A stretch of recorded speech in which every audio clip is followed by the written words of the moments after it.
शान्त्यर्थं वाणीं वन्दे विभूतये गुरुमूढार्थबोधाय प्रणमामि निरन्तरं श्रीमन्महागणाधिपतये नमः।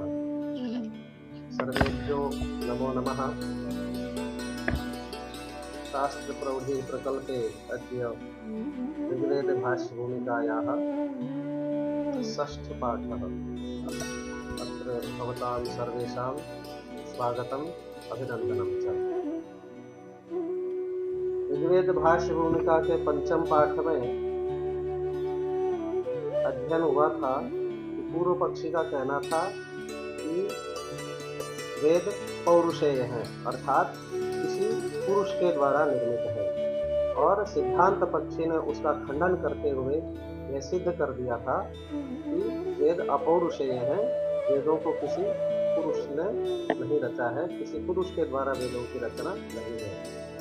अब इसके आगे पूर्व पक्षी दूसरा मत रखते हैं कि मंत्र के अवान्तर भेदों ऋक् साम और यजु का लक्षण नहीं है, अर्थात मंत्रावान्तर विशेषश्च तस्मिन्नेव पादे इत्थं विचारितः।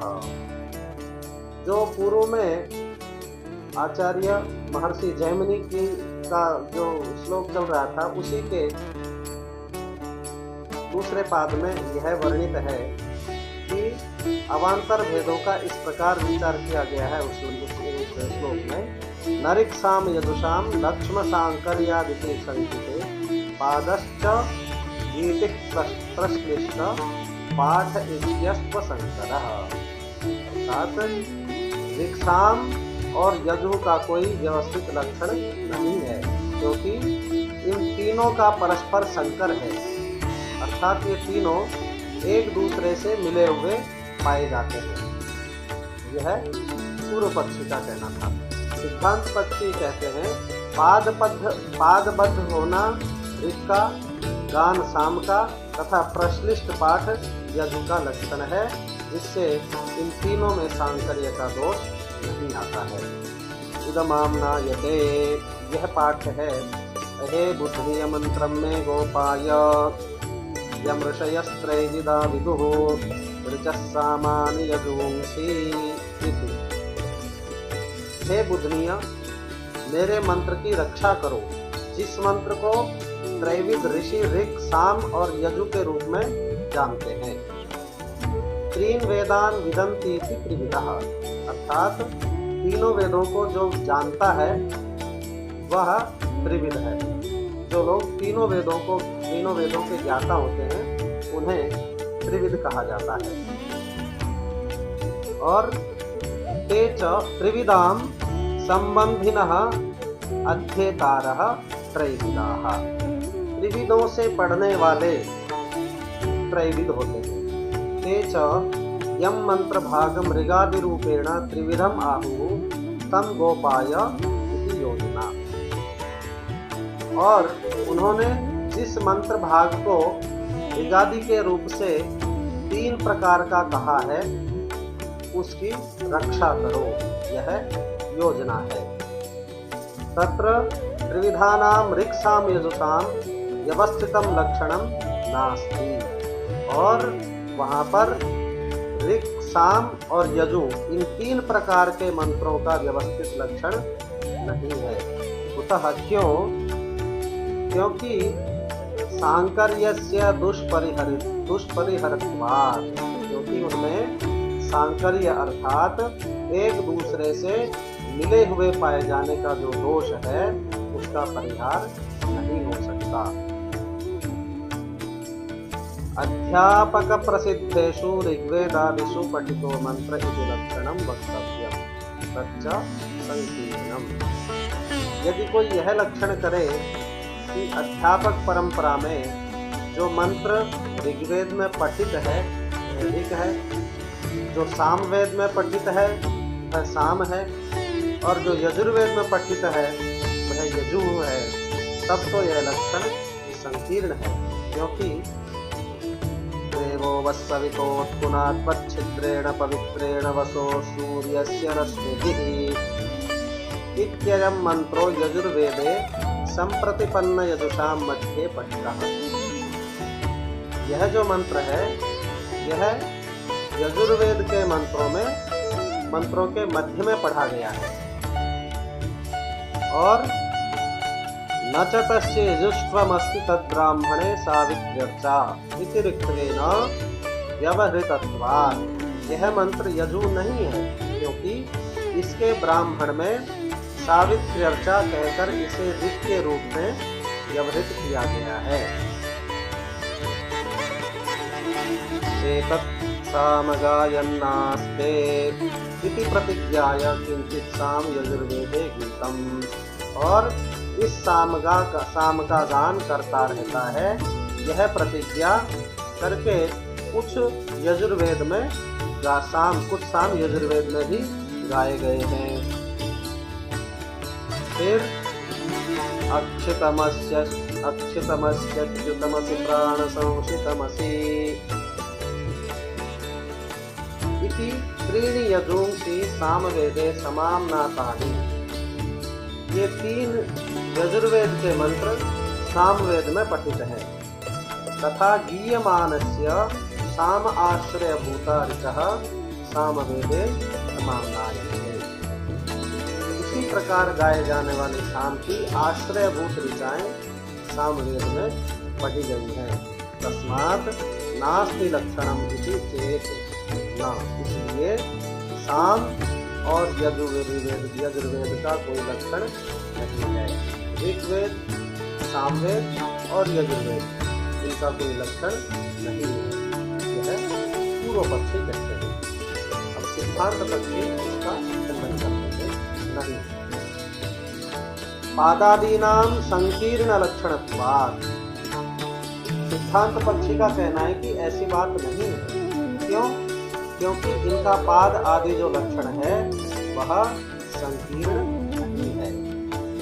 पादेन अर्थेन चोपेता वृत्तबद्धा मंत्रा ऋचः गीति रूपा मंत्राः सामानि वृत्तगीति वर्जितत्वेन प्रश्लिष्ट पठिता मंत्रा यजूंषि इत्युक्ते न क्वापि संकरः। पाद और अर्थ से युक्त छंदोबद्ध मंत्रों को ऋक्, गीति रूप गान रूप मंत्रों को साम और वृत्त अर्थात छंद तथा गीति इन दोनों से रहित प्रश्लिष्ट पठित मंत्रों को यजु कहा जाता है। इस प्रकार लक्षण करने पर कहीं पर भी सांकर्य नहीं रहता। मंत्र के तदेतत् त्रैविध्यम जैमिनानाम सूत्रत्रयेण लक्षितम्। मंत्र के 3 अवान्तर प्रकारों का लक्षण जैमिनी ने इन 3 सूत्रों के द्वारा किया है।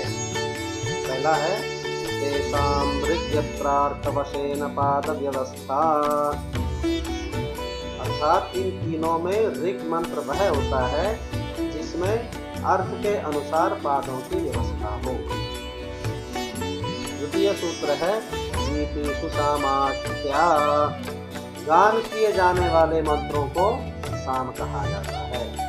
शेषे यजुः शब्दः, और शेष जो मंत्र रहते हैं उन मंत्रों को यजु कहा जाता है।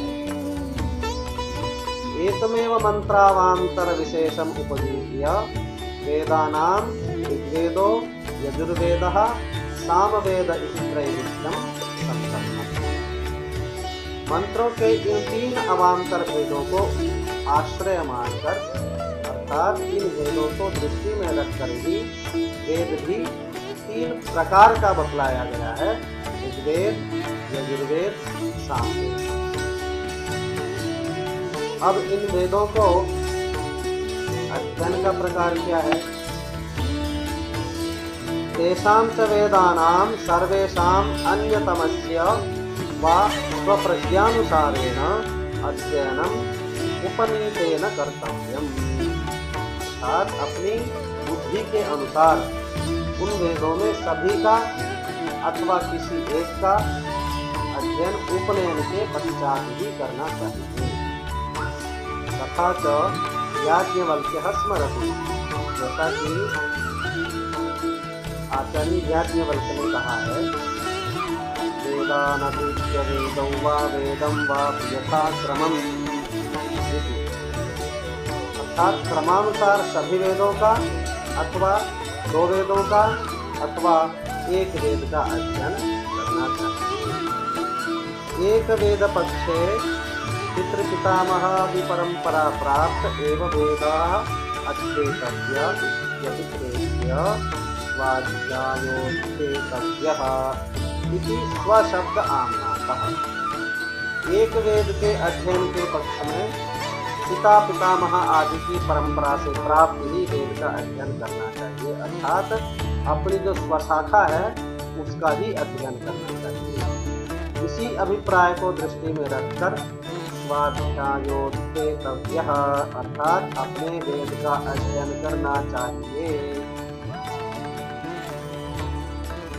इस अध्ययन विधि में स्व शब्द का उल्लेख किया गया है और वह अध्ययन काम्य नहीं किंतु नित्य है। तच्च अध्ययनम न काम्यम किंतु नित्यम अतएव पुरुषार्थानुशासने सूत्रितम। इसलिए पुरुषार्थानुशासन में यह सूत्रित किया गया है कि वेदस्याध्ययनाम नित्यमनध्ययने पाठात् इति। वेद का अध्ययन नित्य है क्योंकि अध्ययन न करने से वह पतित हो जाता है। पातित्यम चैवम आमनायते, पतित होने की बात वेदों में भी बताई गई है, वेदों में भी इसका उल्लेख किया गया है। किस प्रकार? अपहत पाप्मा स्वाध्यायो देव पवित्रं वा एकत्वं योनुत्सृजत्य भागो वाचि भवत्य भागो नाके तदेशाभ्युक्ता। यानी स्वाध्याय पापों का नाशक तथा देवताओं को भी पवित्र कर देने वाला है। उस स्वाध्याय को छोड़ देता है वह प्राणी, वह जो व्यक्ति उस स्वाध्याय को छोड़ देता है वह वाणी में भाग रहित तथा स्वर्ग में भाग रहित हो जाता है। जैसा कि इस ऋचा में कहा गया है यस्तित्याज सखविदं सखायं नतस्य वाच्यपि भागो अस्ति। जिसने सखीविद मैत्री जानने वाले वेद को छोड़ दिया है उसकी वाणी में भी भाग्य नहीं है। और यदि शृणोत्यलाकं शृणोति नहि प्रवेद सुकृतस्य पंथामिति तस्मात् स्वाध्यायोद्धेतव्यः इति।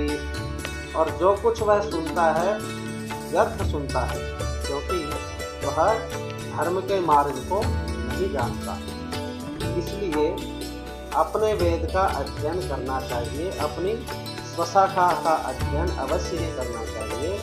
और वेद को सखीविद इसलिए कहा गया है क्योंकि अध्येतारं पुरुषं तदीय प्रयासाभिज्ञानेन सखीवत् पालयति सखीविद वेदः।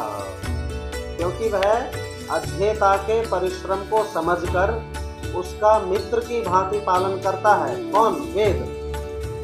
और बहुद्रव्य प्रयास साध्य कृत फलस्य अध्ययन मात्रेण संपादनम तत्पालनम। बहुत द्रव्य और प्रयास से साध्य यज्ञ के करने से जो फल प्राप्त होता है उसे अध्येता केवल अध्ययन से प्राप्त कर लेता है। तदप्याम्नायते, यही वेद के द्वारा पालन किए जाने का अर्थ है।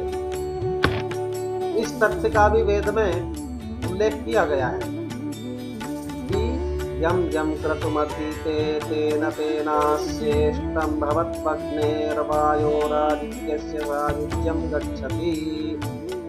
अर्थात जिस जिस यज्ञ का अध्ययन वह करता है उससे उसका यज्ञ अर्थात इष्ट हो जाता है तथा वह अग्नि, वायु तथा आदित्य के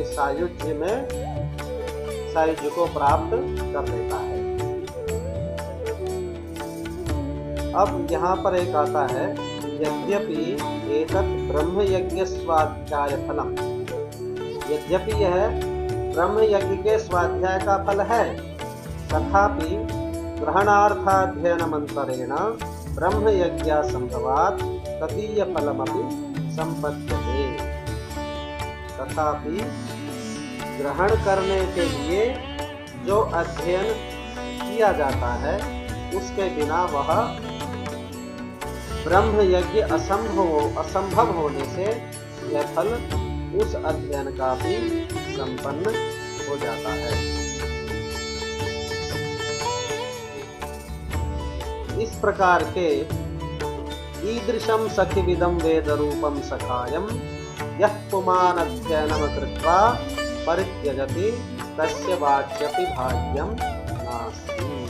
इस प्रकार के सखीविद मित्रवत वेद रूप सखा का अध्ययन न करके जो पुरुष उसका परित्याग कर देता है उसकी वाणी में भी भाग्य।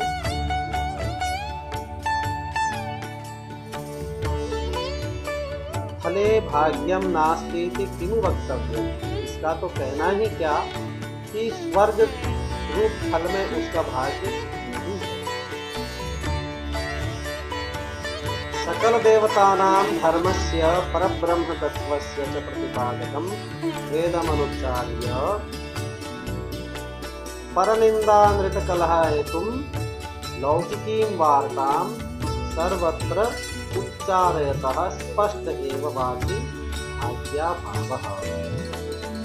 सभी देवताओं, धर्म एवं परम ब्रह्म तत्व के प्रतिपादक वेद का उच्चारण न करके दूसरों की निंदा, असत्य, कलह आदि की हेतुभूत लौकिक वार्ता का जो व्यक्ति सर्वत्र उच्चारण करता है, स्पष्ट ही उसकी वाणी में भाग्य का अभाव है।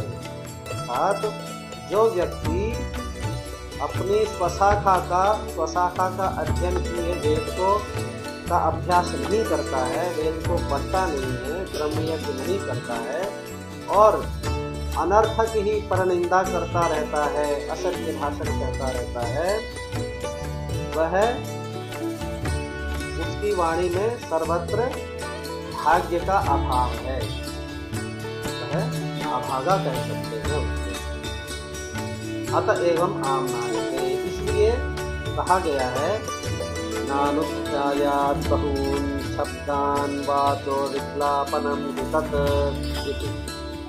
अर्थात बहुत शब्दों को न बोले क्योंकि वह वाणी को दूषित करना है। यद्यपि असौ काव्य नाटकादिकं शृणोति तथापि निरर्थकमेव तच्छ्रवणं तेन कृत मार्ग ज्ञानाभावात्। यद्यपि वह व्यक्ति काव्य नाटक को सुनता है तथापि वह सुनना निरर्थक ही है। क्यों? क्योंकि उससे धर्म पुण्य के मार्ग का ज्ञान नहीं होता। स्मृति में भी कहा गया है यो न यो वेदान् अन्यत्र कुरुते श्रमम् न जीवन्नेव शूद्रत्वम् आशु गच्छति सान्वयः। एवं अन्यान्यपि बहूनि वचनानि अत्र उदाहर्तव्यानि। जो द्विज वेद का अध्ययन न करके अन्यत्र परिश्रम करता है वह जीवित दशा में ही अकेले नहीं अपितु अपने संपूर्ण वंश के साथ शूद्रत्व को शीघ्र ही प्राप्त कर लेता है। इसलिए अपनी स्वशाखा का अध्ययन जितना भी संभव हो उतना अवश्य ही करना चाहिए। इस प्रकार अन्य भी अनेक वचन इस विषय में उदाहरण हैं। ननु अधीते वेदे पश्चात् अध्ययन विद्यर्थ ज्ञानम ज्ञाने सति पश्चात् अध्ययन प्रवृत्ति इति अन्योन्याश्रय इति चेत पाठम। यदि कोई शंका करे कि वेद का अध्ययन कर लेने के पश्चात अध्ययन विधि के अर्थ का ज्ञान होता है और ज्ञान होने के बाद अध्ययन में प्रवृत्ति होती है और इस प्रकार अन्योन्याश्रय दोष होता है, तो हम इस दोष को स्वीकार करते हैं। अतएव गुरुमतानुसारिणः आचार्यकर्तृकाध्यापनेन प्रवृत्तिं माणवकाध्ययनस्य महता प्रयासेन संपादयन्ति। इसलिए गुरुमत का अनुसरण करने वाले मीमांसक आचार्य के द्वारा किए गए अध्यापन से माणवक के अध्ययन की प्रवृत्ति को महान प्रयास से संपादित करते हैं। मतांतरानुसारिणस्तु प्रकाशात्मादयोध्ययनात् प्रागेव संध्यावंदनादि विज्ञानवत् चित्रादित्योद्वयन विज्ञानम वर्णयन्ति।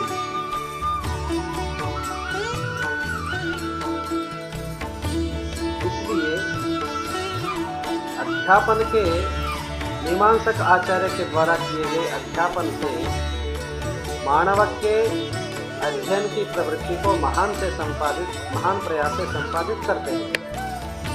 अन्य मत का अनुसरण करने वाले प्रकाशात्म आदि का तो यह कहना है कि माणवक को संध्यावंदन आदि की विधियों के ज्ञान की तरह अध्ययन विधि का भी ज्ञान भी अध्ययन से पूर्व पिता आदि से ही हो जाता है। अर्थात वेदाध्ययन के पूर्व ही जब बालक संध्या वंदन आदि करता है तो वह उस संध्या वंदन आदि की परंपरा को भी अध्ययन की तरह ही अपने पितामह आदि की वंश परंपरा आदि से ही वह ज्ञान को प्राप्त कर लेता है। तस्य च अध्ययनस्य दृष्टार्थत्वम् अक्षरग्रहणान्तत्वं च पुरुषार्थानुशासने सूत्रितम्। चाहे अध्यापन विधि के द्वारा अध्ययन की ओर प्रवृत्ति हो और चाहे अध्ययन विधि के द्वारा प्रवृत्ति हो, सब प्रकार से उपनयन के अनंतर वेद का अध्ययन अवश्य ही करना चाहिए। और पुरुषार्थानुशासन में यह सूत्रित किया गया है कि उस अध्ययन का दृष्ट प्रयोजन है। तानि सूत्राणि तद्वृत्तिं सुदाहरामः अध्ययनस्य दृष्टार्थत्वं साधयितुं पूर्वपक्षयति। और अक्षर ग्रहण तक सीमित है उन सूत्रों तथा उनकी प्रवृत्ति को उद्धृत करेंगे। अध्ययन दृष्ट प्रयोजन को साधने के लिए सबसे पहले हम लोग यहाँ पर पूर्व पक्ष को प्रस्तुत करते हैं। पूर्व पक्षी कहते हैं अध्ययन अदृष्ट फल के लिए है, अर्थात जो अध्ययन किया जाता है वह दृष्ट फल के लिए नहीं अपितु अदृष्ट फल के लिए किया जाता है। अदृष्टार्थात्वदीतिर्यः विहितत्वात्, अध्ययन अदृष्ट के लिए है विहित होने से। दृष्ट फल साधने भोजनादौ विध्यदर्शनात् विहितम अपि अध्ययनम अदृष्टार्थम अवगंतव्यम। क्रियाओं का फल अदृष्ट होता है, ऐसी क्रियाओं में व्यक्ति प्रवृत्त नहीं होता है, क्योंकि उसे तुरंत फल मिलने की आशा नहीं होती है। ऐसी क्रियाओं का वेद में विधान किया गया है। उदाहरण के लिए अदृष्ट विशेषो न श्रुत इति चेत् तत्राह। उदाहरण के लिए तृप्ति को उद्देश्य करके कहीं भी ऐसा विधान नहीं किया गया है कि भोजन करना चाहिए, क्योंकि तृप्ति के लिए भोजन करने में तो व्यक्ति स्वयं ही प्रवृत्त होता है। इसके विपरीत दृष्ट फल के साधन भोजन आदि के लिए विधि के दिखलाई न पड़ने से विहित अध्ययन को अदृष्ट के लिए जानना चाहिए। यदि कोई कहे कि अध्ययन से उत्पन्न अदृष्ट विशेष कहीं भी नहीं कहा गया है, तो उत्तर देते हैं वृत्तकुल्याद्यतिदेशस्वर्गकल्पनं वा। वृत्तकुल्या आदि का अतिदेश कर लो अथवा स्वर्ग की कामना कर लो। ब्रह्म यज्ञ जपाध्ययनार्थवादम नित्याध्ययने हि विषय तत्प्रत्यम घृतकुल्यादिकं रात्रि सत्रन्यायेन फलत्वेन कर्तव्यम्।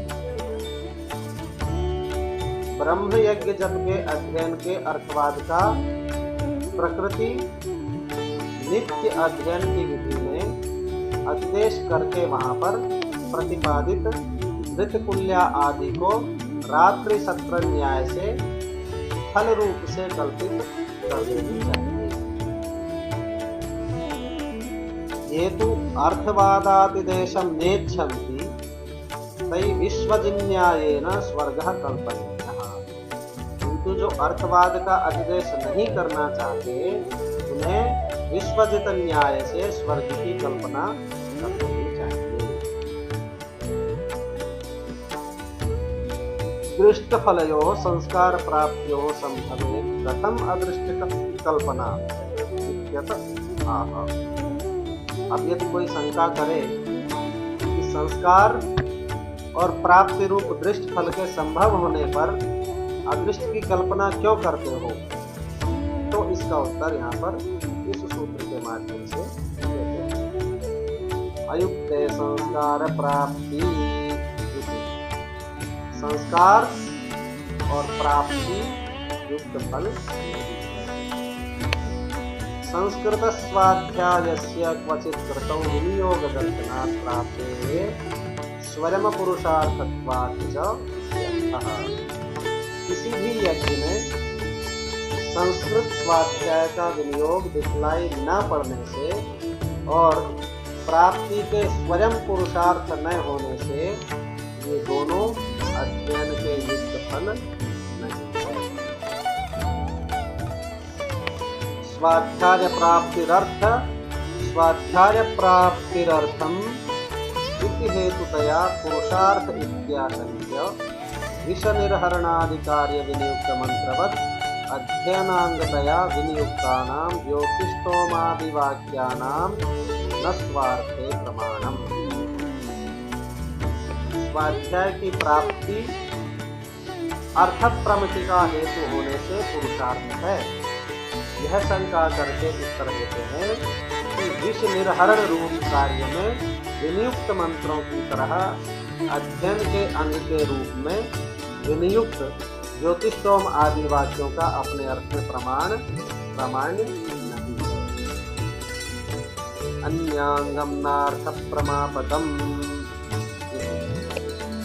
अन्य का अंग अपने अर्थ का प्रतिपादक नहीं होता।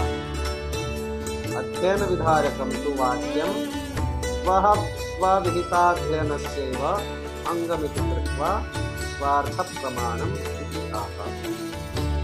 अध्ययन विधायक वाक्य तो अपने द्वारा विहित अध्ययन का ही अंग है, इसलिए वह अपने अर्थ में प्रमाण नहीं है।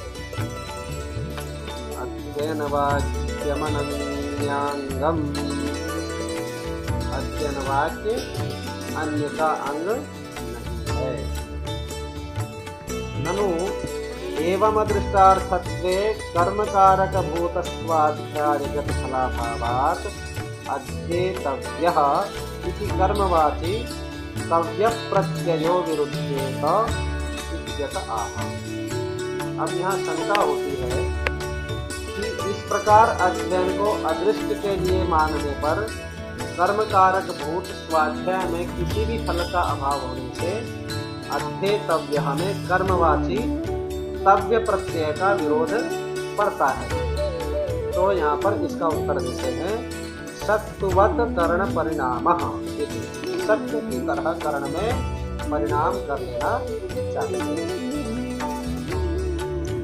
सत्कुंज होती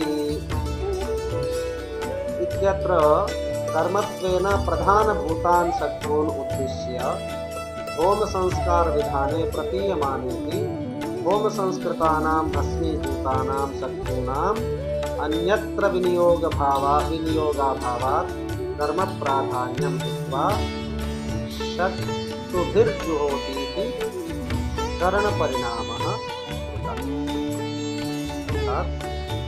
शत्रुजुहोती में कर्म कारक होने के कारण प्रधान भूत शत्रु को उद्दिष्ट करके होम संस्कार का विधान प्रतीत होता है, किंतु होम से संस्कृत हुए भस्मीभूत शत्रुओं का अन्यत्र विनियोग न होने से कर्म के प्राधान्य को छोड़कर सत्तुभिर्जु होती, ऐसे करण कारक में विपरिणाम करते हैं। इसी प्रकार एवं अत्रापि कर्मगतयोः संस्कार प्राप्त्योः संभावात् स्वाध्यायेन अधीयत इति वाक्य परिणामः कर्तव्यः। इसी प्रकार यहाँ पर भी कर्मगत स्वाध्यायगत संस्कार और प्राप्ति के संभव न होने से स्वाध्यायेन अधीयत इस प्रकार वाक्य का परिणाम कर लेना चाहिए। यह पूर्व पक्षी का यहाँ पर मत समाप्त हुआ। इदानीं दृष्टफले सति अदृष्टफलम न कल्पमिति सिद्धांत।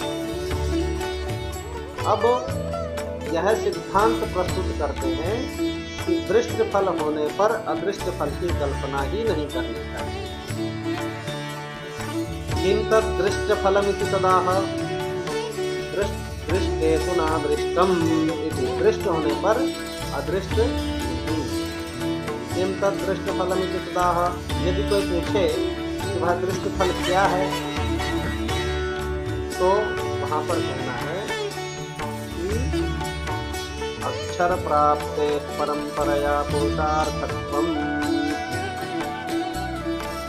अक्षर प्राप्ति और संस्कार ये दोनों अध्ययन के दृष्ट फल हैं। अक्षर प्राप्ति के परंपरा से पुरुषार्थ होने को कहते हैं। प्राप्त्यार्थबोधः, प्राप्ति से अर्थबोध उत्पन्न होता है।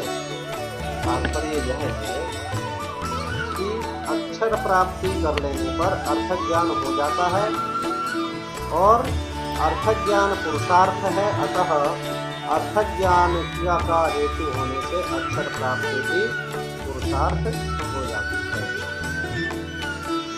न च भोजनादिवत् अन्ययज्ञतिरेक सिद्धत्वात् विधिवैयर्थमिति शंकनीयम्। अवघातादिवन्नियमा दृष्टाय विधिवपत्ते विद्याः। यहाँ पर यह शंका नहीं करनी चाहिए। भोजन आदि की तरह अन्वय व्यतिरेक से सिद्ध हो जाने पर विधि व्यर्थ है, क्योंकि अवघात आदि की भांति नियमादृष्टि के लिए विधि उत्पन्न है। विधि की निष्पत्ति हो जाने से विधिर्निष्पत्त्या इति। यतोक्तम संस्कृतस्य स्वाध्यायस्य विनियोगादर्शनान् न संस्कारति तत्राह। यह जो कहा गया है कि संस्कृत स्वाध्याय का कहीं विनियोग दिखलाई न पड़ने से संस्कार को अध्ययन का दृष्टफल नहीं माना जा सकता, तो इसका उत्तर देते हैं संस्कार सिद्धि क्रत्वध्ययन विधिद्वयोपादानात्। क्रतु विधि और अध्ययन विधि, इन दोनों के उपादान से संस्कार की सिद्धि होती है। क्रतुविधयो हि विषयावबोधम् अपेक्षमाणाः तदवबोधे स्वाध्यायं विनियोज्यते। यज्ञ की विधियां विषय के बोध की अपेक्षा करती हुई उसके बोध के लिए स्वाध्याय का विनियोग करती है। और अध्ययन विधिश्च लिखित पाठादि विद्यावृत्त्या अध्ययन संस्कृतत्वं स्वाध्यायस्य गमयति। और अध्ययन विधि लिखित पाठ आदि की व्यावृत्ति करके अध्ययन के द्वारा स्वाध्याय के संस्कृत होने को बतलाती है। अतः उभयोपादानात् तत्सिद्धि, इसलिए दोनों के उपादान से उसकी सिद्धि होती है। ननु संस्कारो नाम अदृष्टातिशयः। अब यहाँ शंका होती है कि संस्कार को अदृष्ट विशेष, संस्कार जो होता है तो उसको तो अदृष्ट विशेष को कहते हैं। सच स्वाध्यायगतः, और वह संस्कार स्वाध्याय में नहीं हो सकता, क्योंकि तव्य प्रत्ययेन स्वपदोपात्त प्रकृत्यर्थभूताध्ययनोपरक्ता पूर्वाभिधाना, क्योंकि तव्य प्रत्यय अपने पद से ग्रहित धात्वर्थ रूप अध्ययन से संबद्ध अदृष्ट का ही प्रतिपादन करता है। ततः कथम स्वाध्यायस्य संस्कृतत्वम्, तब स्वाध्याय का संस्कृत होना कैसे हो सकता है? तत्राह, इसका उत्तर देते हैं तव्यः कर्मगा दृष्टवासी, तव्य प्रत्यय कर्म में होने वाले अदृष्ट का वाचक है। अत्र तव्य प्रत्ययस्य कर्माभिधायितया कर्मकारकस्य स्वाध्यायस्य तव्य प्रत्ययम् इति प्रकृत्यर्थादध्ययनादपि प्रत्यासन्नत्वात् स्वाध्यायगतमेव अपूर्वं तव्य प्रत्ययो वक्ति। तव्य प्रत्यय के कर्मवाचक होने के कारण कर्मकारक भूत स्वाध्याय प्रकृत्यर्थ भूत अध्ययन की अपेक्षा भी तव्य प्रत्यय के अधिक सन्निकट है। अतएव तव्य प्रत्यय स्वाध्याय में होने वाले अपूर्व को ही कहता है। अपूर्वस्य धात्वर्थजन्यत्व नियमे भी तदुपरक्त्वा नियमानिति भावः। यद्यपि यह नियम है कि अपूर्व धात्वर्थ से उत्पन्न होता है, तथापि ऐसा नियम नहीं है कि अपूर्व धात्वर्थ से संबद्ध हो, धात्वर्थ से ही संबद्ध हो। यच्चोक्तम अन्याङ्गं नार्थ प्रमापकम् इति तद सत्। और यह जो कहा गया है कि अन्य का अंग अपने अर्थ में प्रमाण नहीं होता, यह कहना युक्त नहीं, क्योंकि यतो मंत्राणां स्वतंत्रादृष्ट शेषाणां तथात्वं युज्यते। यदि मंत्र स्वतंत्र अदृष्ट का शेष होते तो वैसे अर्थात स्वार्थ में अप्रमाण होते। यह तो स्वाध्यायाश्रितम अदृष्टम, यहाँ तो अदृष्ट स्वाध्याय में आश्रित है। तस्य च स्वाध्यायगताक्षर सामर्थ्य सिद्धार्थावबोधे फले सति फलांतर कल्पनायोगात् प्रामाण्यस्य उपबृंहकमेव अदृष्टम्। स्वाध्यायगत अक्षरों की सामर्थ्य से सिद्ध अर्थ ज्ञान रूप फल के विद्यमान होने पर अन्य फल की कल्पना करना युक्त नहीं है। इसलिए अदृष्ट मंत्रों के स्वार्थ में प्रामाण्यता पुष्टि करने वाला है, न तो प्रतिबंधकम इसका प्रतिबंधक नहीं है, जैसा कि सूत्र में उल्लेख किया गया है। स्वतंत्रा दृष्टा शेषत्वा न स्वार्थ प्रमा प्रतिबद्धते। स्वतंत्र अदृष्ट का शेष न होने से मंत्रों की स्वार्थ में प्रमा का प्रतिबंध ही होता। शक्तुन्यायेन कर्मकारक प्राधान्य परित्यक्ते स्वतंत्रादृष्टमेव अत्रापि स्यात्। शंका है कि शक्तुन्याय से कर्मकारक के प्राधान्य का परित्याग करने पर यहाँ पर भी स्वतंत्र अदृष्ट हो जाएगा। तो इसका उत्तर देते हैं यथा श्रुतोपपत्तेर्न शक्तुन्यायः। श्रुत के उपपन्न होने पर शक्तुन्याय यहाँ पर उचित है। शक्तुषु गत्य भावात् श्रुतं परित्यज्य अश्रुतं कल्प्यताम नाम। शक्तुओं के संबंध में कोई गति न होने से श्रुत को छोड़कर अश्रुत की कल्पना उचित है। नेह तद्युक्तम प्रदर्शित्वात् इत्यर्थः। यहाँ पर श्रुत को छोड़कर अश्रुत की कल्पना युक्त नहीं है, जैसा कि हम पूर्व में बतला चुके हैं। इत्थम् अध्ययन विधेयर दृष्टार्थत्वं प्रसाद्य अर्थावबोधपर्यन्ततां निराकर्तुं पूर्वपक्षः।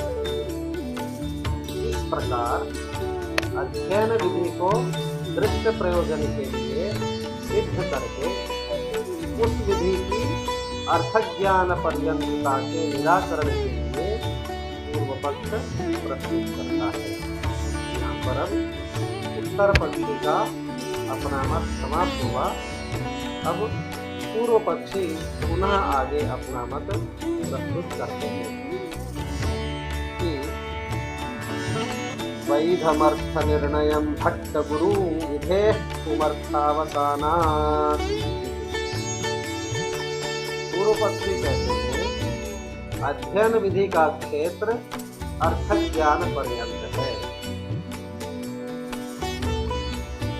विधि का पुरुषार्थ में पर्यवसान होने से अर्थ निर्णय विधि से विहित है, ऐसा भट्ट और गुरु का मत है।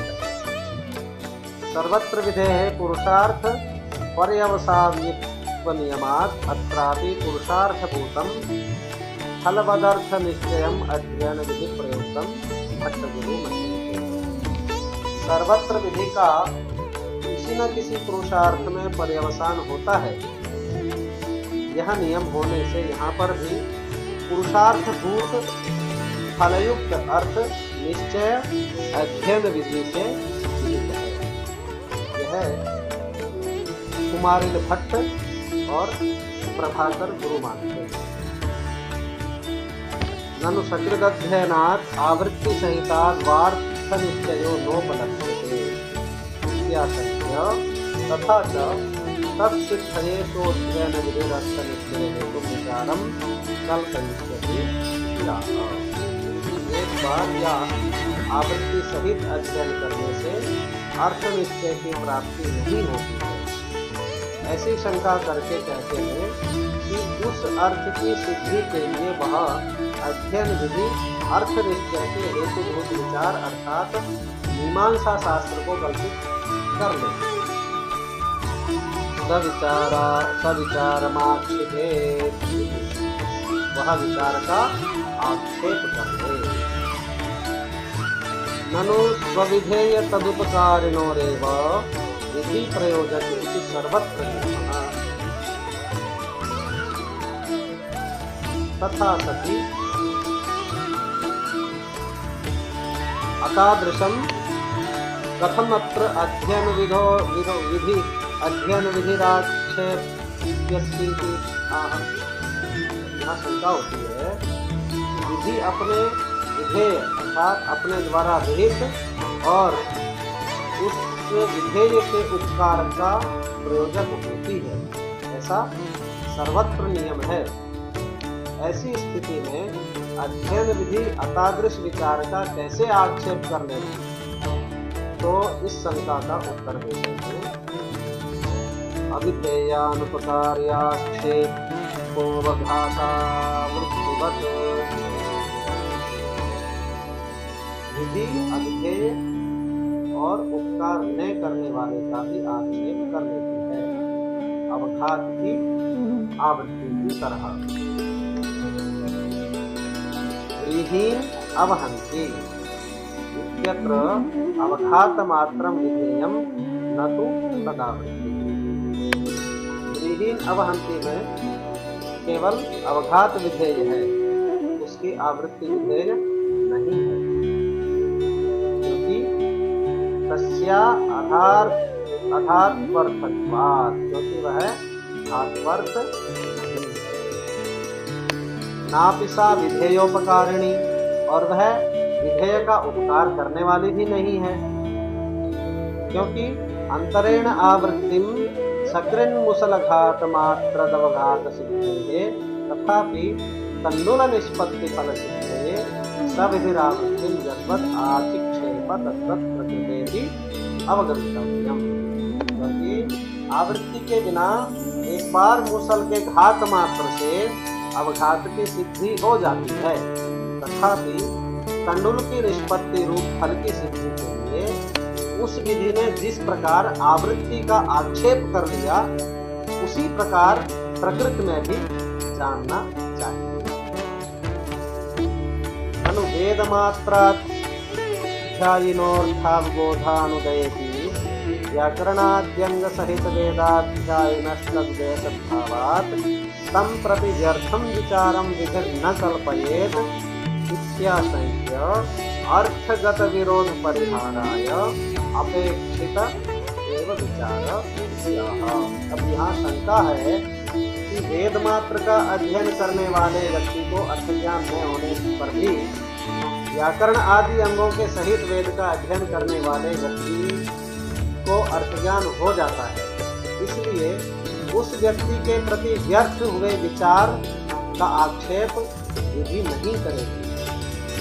इस पर कहते हैं कि अर्थगत विरोध के परिहार के लिए विचार अपेक्षित ही है। सांगात्येन तद्भावे विचारोर्थ विरोधा पुनः। सांग अध्ययन से उस अर्थ ज्ञान के हो जाने पर मीमांसा शास्त्र अर्थों में विरोध का निवारण है।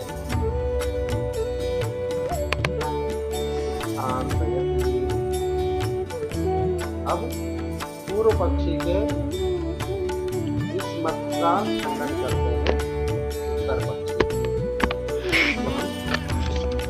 आगे के पाठ में